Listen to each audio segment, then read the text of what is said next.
નમસ્કાર મિત્રો, અમારી યુટ્યુબ ચેનલમાં આપ સૌનું હાર્દિક સ્વાગત છે। આજે આપણે વાત કરીશું અન્નદાન, એક યુવાનની સત્ય ઘટના વિશે। એક ગામમાં એક યુવાન હતો। એ સ્વભાવે સરળ અને શાલીન હતો। ખેતીનું કામ કરતો હતો। એનું ખેતર રસ્તા પર હોવાથી રસ્તા પર ચાલતા લોકો માટે પાણી પીવા માટે પરબ બનાવી રાખેલી અને આગ્રહપૂર્વક લોકોને પાણી પાતો। એક સમયે 4 યમદૂતો ગામમાં એક આત્માને લેવા આવ્યા તો રાત્રિના સમયે રસ્તામાં યમદૂતો વાતો કરતા હતા।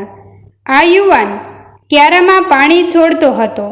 એણે અવાજ સાંભળીને યમદૂતોને વિનંતી કરી, ભાઈ, પાણી પીતા જાઓ।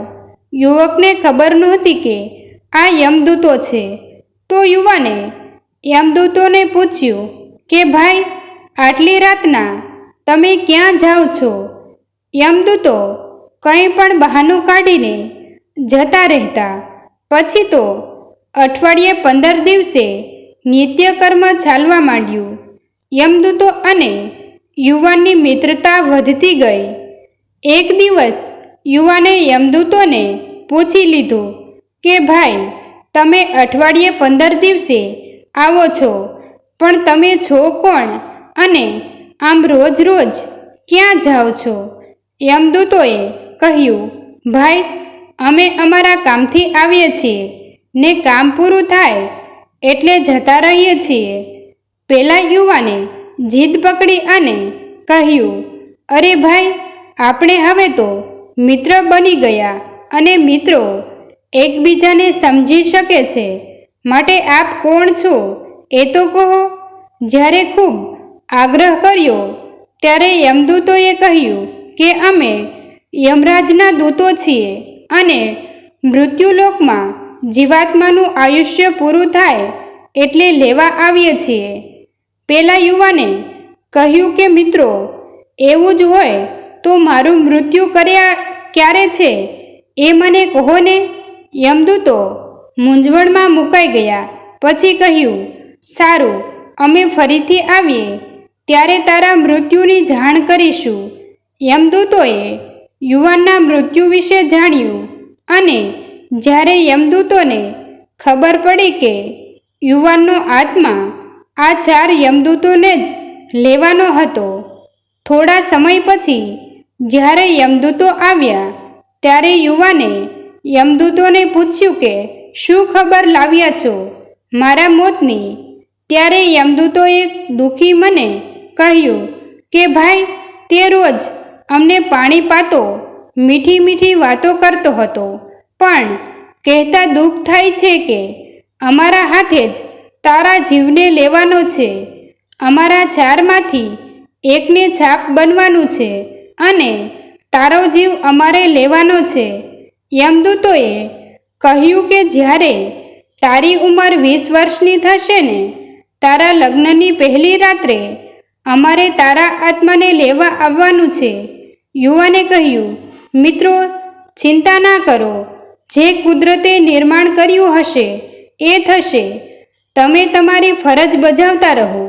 સમય જતાં યુવાન આ વાત ભૂલી ગયો ને 20 વર્ષે એના લગ્ન કર્યાને પહેલી રાત્રે સુહાગરાતને પત્નીને મળવાની તાલાવેલી લાગી હતી।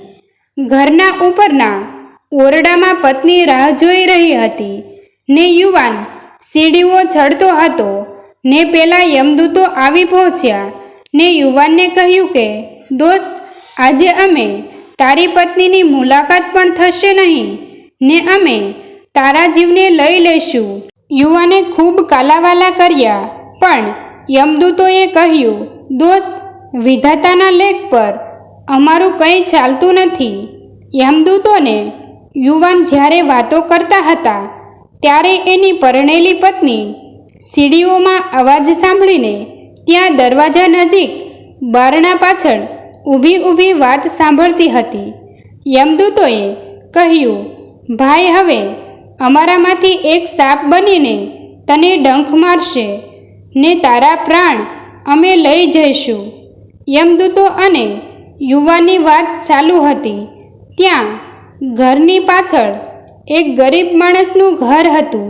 ત્યાં આ સમયે ગરીબ માણસની પત્નીને સુવાવડ થઈ હતી ને રાત્રિના સમયે સુવાવડ પછી એને ભૂખ લાગી હતી.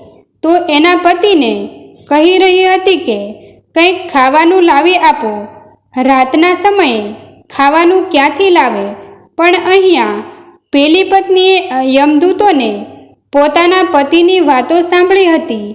એને થયું કે મારા પતિ જીવવાના નથી, તો એની પાસે રાત્રે સુહાગરાતના સમયે ખાવાનું રાખ્યું હતું, એ શું કામ આવશે?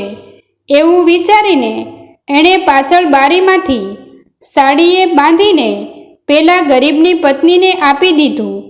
ગરીબ પત્નીએ ખાધું ને આશીર્વાદ આપ્યા કે તમે મને મારા બાળકને ભોજન આપી નવું જીવન આપ્યું છે, તો ભગવાન તમને અને તમારા સુહાગને અખંડ સૌભાગ્યવતી રાખે. અહીંયા પેલા યમદૂતો ઘણા પ્રયત્નો કર્યા પણ પેલા યુવાનના જીવને લઈ શકતા નથી. તો યમદૂતોએ યમરાજને પૂછ્યું કે આ યુવાનનું આયુષ્ય પૂરું થયું છે, છતાં એનો જીવ કેમ આવતો નથી? ત્યારે યમરાજે કહ્યું કે ચિત્રગુપ્તના ચોપડે એ યુવાનના ઘરનું અન્નદાન બોલે છે. એમણે બે જીવ બચાવ્યા છે અને એ પણ એક નવી જિંદગી શરૂ કરતા બાળક અને એની માતાના માટે એ યુવાનને વધુ આયુષ્ય મળ્યું છે, તો એના જીવનને મૃત્યુલોકમાં રહેવા દો. મિત્રો, વાર્તા કાલ્પનિક છે પણ આપણા સનાતન ધર્મમાં દાનના પ્રકારો અનેક છે, પણ અન્નદાનથી મહાન કોઈ જ દાન નથી. આશા રાખું છું કે આપણે પણ આપણા આજુબાજુના અન્ન વિહોણાને ખાવાનું આપી આપણી પરંપરાને જાળવી રાખીએ.